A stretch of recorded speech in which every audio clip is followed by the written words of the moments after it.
So இதுக்கு நான் கொஞ்சம் சிக்கன் பீசஸ் எடுத்து வச்சிருக்கிறேன். ஃபர்ஸ்ட் நான் ஜிஞ்சர் கார்லிக் பேஸ்ட் ஆட் பண்றேன். ஸோ அதுக்கப்புறமா 1.5 table chilli powder, 1.5 table spoon கொத்தமல்லி பவுடர், கொஞ்சமா மஞ்சள் தூள் போட்டு தேவையான அளவு உப்பு ஆட் பண்ணிக்கிட்டேன். தயிரும் நான் ஆட் பண்ணிக்கிட்டேன். இப்போ ஆட் பண்ண எல்லா மசாலாவும் நம்ம சிக்கன்ல வந்து பிடிக்கிற மாதிரி நீட்டா நம்ம பிசைஞ்சு half an hour வெயிட் பண்ணிக்கலாம். ஒரு பேன் எடுத்துக்கிட்டேன். அந்த பேன்ல தேவையான அளவு ஆயில் நான் ஊற்றிக்கிட்டேன். ஸோ இது அப்படியே குக் ஆகட்டும். நம்ம இந்த சைடில் ஒரு கப்பில் மைதா மாவு, அதே கப்பில் சேம் அளவு கார்ன்ஃப்ளவர் மாவு எடுத்து வச்சுருக்கேன்.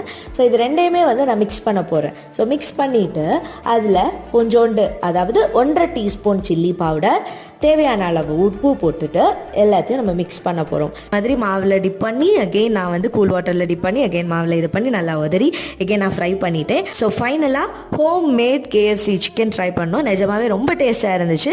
நீங்களும் ட்ரை பண்ணுங்கள். ட்ரை பண்ணிவிட்டு கமெண்ட்டில் சொல்லுங்கள்.